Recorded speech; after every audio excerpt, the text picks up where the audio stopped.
We now welcome Matt Kenseth, driver of the number 17 Roush Fenway Racing Forward, who currently sits first in points with one win so far this season. Matt, talk to us a little bit about the end of New Hampshire this weekend. Yeah, this place has probably been one of my biggest struggles, probably one of the top 3 or 4 tracks anyway. So we ran pretty decent last fall. Made our way to the front a couple times after getting spun out. We got a decent finish. So hoping to build on that today and get a better qualifying position than I normally get, and hopefully get the car driving all right. Okay, we'll take questions from Matt. Please raise your hand. We'll get a wireless mic to you. As always, please state your name and affiliation. Questions for Matt? Okay, we'll start over here with Bob, then take one from Michael. Bob Parker, Sporting News. Obviously, you just heard what happened to Allmendinger. What was your reaction to that? And were you surprised that NASCAR would pull somebody out of the car just a few hours before a race? I mean, I don't know. I don't really know any details about it. You know what I mean? I think it'll become probably more clear one way or the other. I think probably once we hear the rest of the details, you know, from his side, from NASCAR's side, you know, what it was, if we ever find out or whatever. So I mean, I think you know, I think everybody hates to see that from the fans, you know, too, especially the competitors. So it's hard to you know, it's hard to comment on taking them out right before the race because I don't know what it was. I don't know what they found or whatever. And I mean, obviously, when you're out there racing at 200 miles an hour, you certainly want everybody to, you know, to be right, and that's what the program is for. So if there was something wrong, you know, obviously you don't want to be out there with somebody if there is something wrong with them. Okay, we'll take our next question from Michael over here on the right. Matt, Mike Vega, Boston Globe. Just wanted to kind of, if you could take us back to that weekend in Kentucky when all this news came out about your, you know, parting of the ways with Roush Fenway, and how difficult was it at that time in the midstream of a, you know, a championship, you know, run for you where you're sitting atop the points, and you talk about how or what feelings have emerged from that, and how do you remain focused on the task at hand when you know that, you know, you're going to be leaving the team at the end of the season?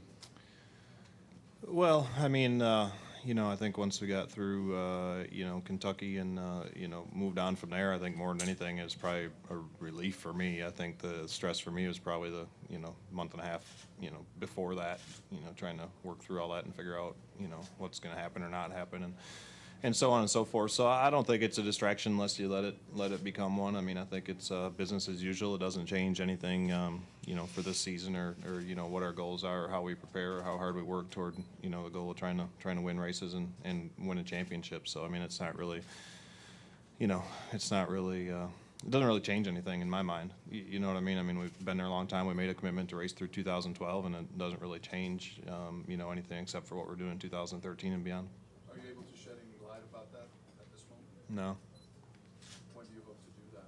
When do I hope to do it? I hope to do it a couple weeks ago. Oh, Yeah. That's when I hope to do it. in Kentucky, you kind of like dovetail with the total. Yeah, I mean, I don't know when it's going to happen, so you guys will know the same time I do, I guess. Just as a follow-up, if I may, can you talk about maybe the interpersonal relationships you have with Jack, and I mean, and even with Ricky Stenhouse, who's going to be coming in and filling that spot? How has that emerged? How's that evolved? Well, probably opposite reactions. I mean, obviously, Ricky's probably loving me right now, you know, more than anybody else is probably. So, and you know, I think Jack's probably, you know, disappointed, but we'll work through that. I mean, we've had a great relationship for I think it's been 14 or 15 years I've been there, something like that, since you know, I got there in '97 and started hanging out with Mark and Jimmy and testing with them guys and kind of being, you know, kind of introduced to the organization. So it's been a long time. We got a great relationship. You know, I really don't think that'll change. I think we'll get through this, and you know, we'll still be friends. We'll still get along, and we're still going to work hard the rest of the season. About Carl and Greg?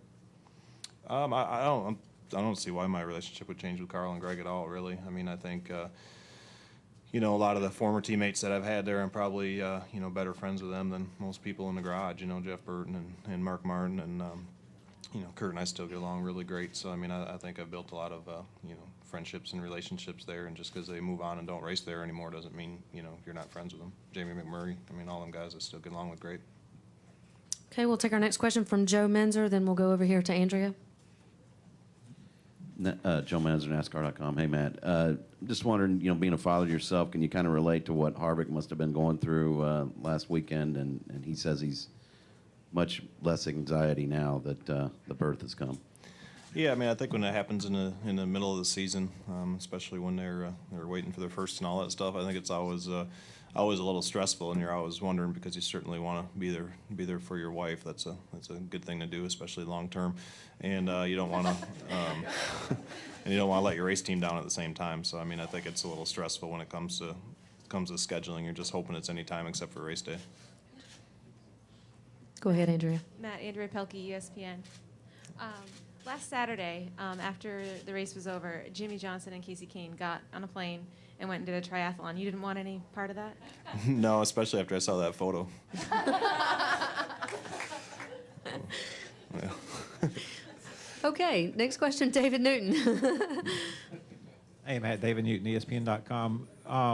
When you hear a driver has had a suspension like what's happening with AJ, is the first inclination or thought to say NASCAR's right, they're guilty, or is it just to withhold judgment till you hear all the facts? Or what kind of goes through your mind as a driver when you hear those things? Well, I think you withhold judgment. I mean, I think, being a driver and knowing how serious that we all take it and how hard we work at it and all that stuff, it seems unbelievable that somebody would do something or put something in their body that they don't know about and, take that risk. But yet I don't know, I didn't know Jeremy very good. Personally, I've seen him around forever, whatever, just never really crossed my mind. I don't really, know AJ that well either, besides saying hi to him and, small talk in garage and, working with him a little bit last year, at Petty's and stuff. So, I mean, I don't know. I think the drug testing policy is a great thing. I think there's always a fear of the unknown. You know what I mean? You don't know really what's going on with someone else, and you take that test every week. And I know that I've never in my life done an illegal drug, and I don't use any supplements. I don't do any of that stuff. I know a lot of people do a lot of different workout stuff. I just don't take any of that stuff. I just eat stuff that you guys can all buy in the supermarket. So I don't worry about it that way, but it is a fear of unknown. I mean, you take a test and they ship the stuff away, and you hope not to hear about anything later. So I mean, I think you always wonder, and you're never really sure, I guess, until it all comes out, and especially on the person who tested positive side, when if or when they ever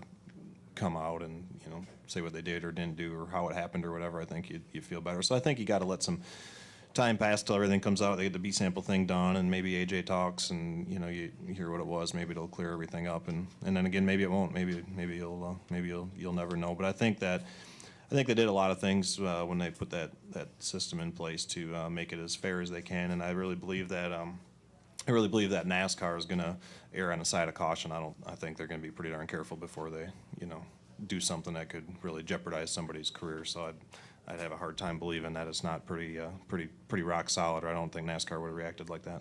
Matt, you tested You want to know what the supplement or drug or whatever it was? You want to know what he tested? Do I want to know? Yeah. Well, yeah. I mean, I think everybody would want to know, right?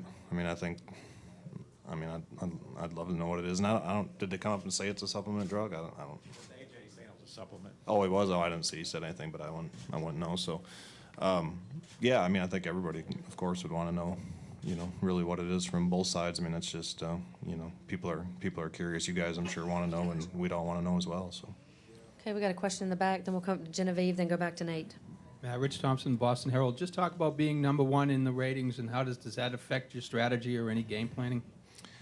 Doesn't affect our strategy a lot. I mean, I think if you could keep a decent lead and you get down to a race or two to go, maybe you'd take a risk as far as strategy or fuel mileage or something like that to try to collect a win. But I mean, really, we show up every week with the idea trying to win, go race as hard as we can, prepare the fastest cars we can, and go out and race them on Sundays and hope to get a win. If you can't get that, get the best finish you can, and just keep going, just kind of take it one week at a time. Go ahead, Genevieve.